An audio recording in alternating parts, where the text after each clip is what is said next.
Hey guys, I'm Mark McKillier with Live Anabolic, and today I want to answer the single most commonly asked question that I've been getting for years, and that is, Mark, how much weight should I lift? Okay guys, that is a really hard question to answer, but I'm going to give you some parameters and some ideas on how you can figure it out, because there is no perfect answer. It depends on what exercise, it depends on what kind of condition you're in, okay? Lots of variables, but I'm going to tell you how every single person out there watching this video can answer it for yourself. Now, the first thing is, what does your workout call for? It says how many sets and how many reps. The number of reps per set is the thing that's going to determine how much weight you need to lift. All right. Lots of guys at the gym do it wrong, okay? Because at the gym you're around a lot of other people, right? Everybody's looking at you. You want to look impressive, all right? You want to lift a ton of weight and make everybody think you're a badass and really strong. Well, guys, that is not a good way to build muscle, and it's a really good way to get hurt, especially as older guys. So this is the biggest mistake I see. A workout program tells you to do curls, and they tell you to do 10 reps, all right? So this guy goes and gets this ton of weight, a couple of big heavy dumbbells, all right? He wants to impress everybody. He gets these dumbbells up here and he's like, ugh, ugh, ugh, ugh. And he knocks out 10 on each arm. Ugh. All right, well guess what? You see how terrible my form was there, all right? I was getting a little bicep involved, but not a lot. Most of the action there, getting that dumbbell up, was just using my back and momentum and swinging the weight, okay? It was just basically timing, okay, and throwing the thing up.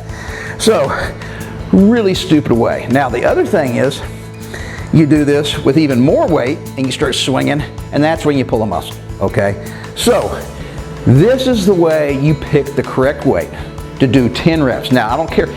It's the same technique if the workout tells you to do 15 reps.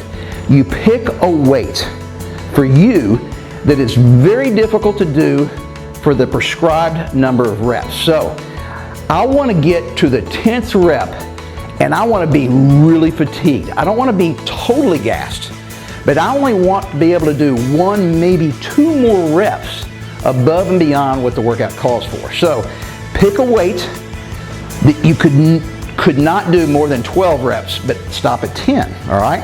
So, let me lower the weights here real quick, and I'll show you what I'm talking about.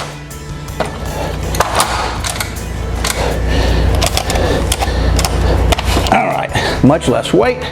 All right, we're gonna do 10, all right? So I'm just be going 1,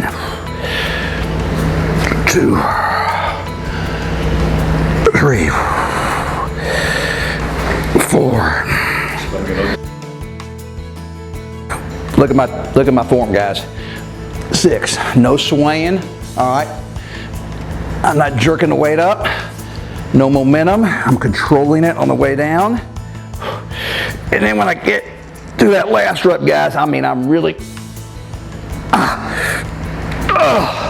All right. Now, I could have done 1 or 2 more reps if you had a gun to my head, all right? But you didn't, and I was really fatigued when I got to that 10th rep. That meant I picked the correct amount of weight for that exercise for me for doing 10 reps.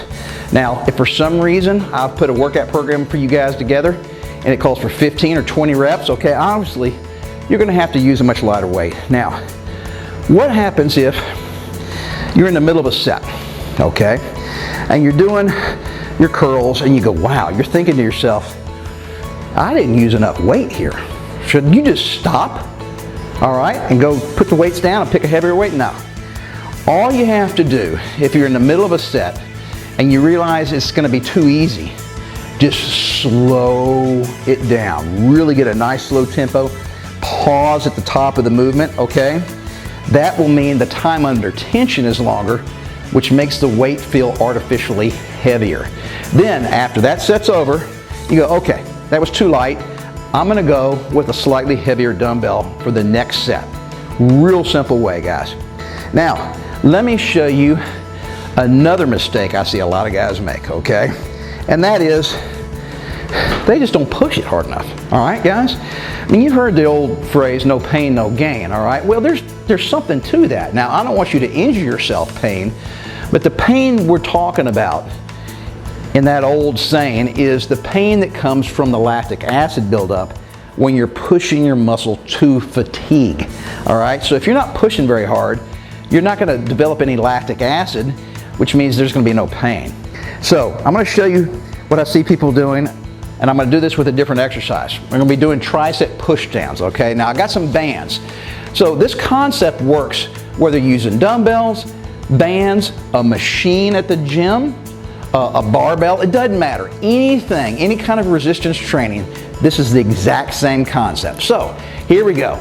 Mark says let's do 10 tricep push downs with resistance bands, and we're using a high anchor here. All right, so you guys out there that are kind of lazy, you're going, okay, 1, 2, 3, 4, 5, 6, 7, 8. Now I'm using good form.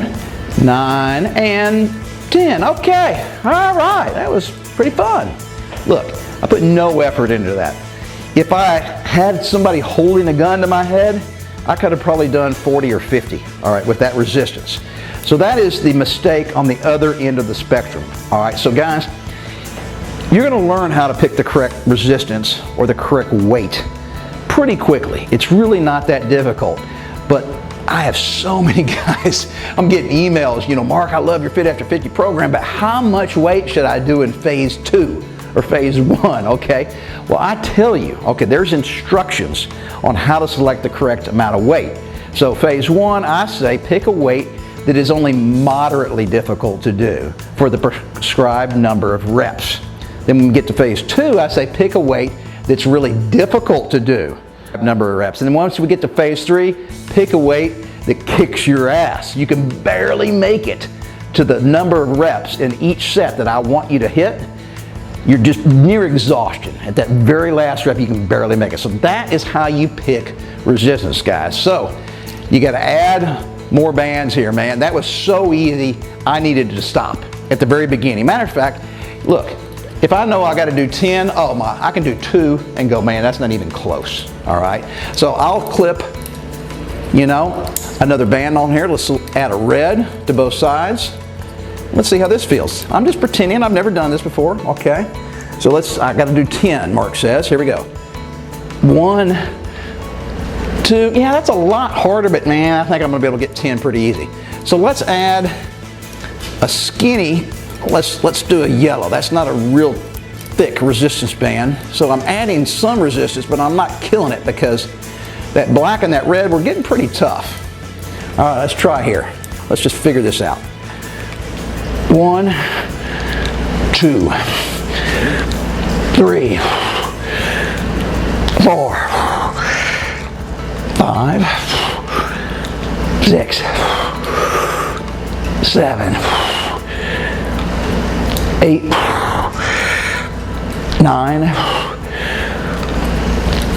10. All right, so I did 10 there and I realized, man, I could have really, if I had just killed myself, done another 7 or 8. So that was not enough. So before I do my next set, I need to change up the resistance and go a little heavier here, guys. So you're gonna figure this out real quick. Now, when you're using dumbbells or barbells, or even at the gym, those machines with the selector weight, you know, the stack of weights, you just put the pin, that's really easy to remember how much weight you did. You know, I can do 25-pound curls, I can bench, you know, 150 pounds, whatever, it is a number. But when you're using resistance bands, it's hard to remember. You're gonna need to write this down. Print out your workouts and write down, okay, I did tricep push downs with a black, a red, and a yellow, okay? And that was the perfect resistance for doing 10 reps. That way, when you come back the following week, hey, you don't have to experiment and start all over from scratch. That's what I have to do. Matter of fact, I write them on my whiteboard, okay, here in my little garage gym. And then I take a picture of the whiteboard, and then I got it in my phone, and next week when I come back and I'm doing triceps, I'm like, oh yeah, I used a black, a red, a green, and a yellow, okay? There's no way, if I can't remember this, you guys aren't gonna be able to remember this. So, guys, trust me, this is the most commonly asked question. So, it's something that you've been thinking about. Don't feel bad, I promise you're in good company. All right, so hopefully you learned something really interesting from this video. Gary and I are posting tons of new content for you guys every single week, which means you gotta subscribe. Otherwise, you're gonna miss some of this stuff. And then share this with your buddies out there, hit that little thumbs up like, and then guys, come on. It's not gonna happen overnight. You gotta always stick with it and never give up on yourself.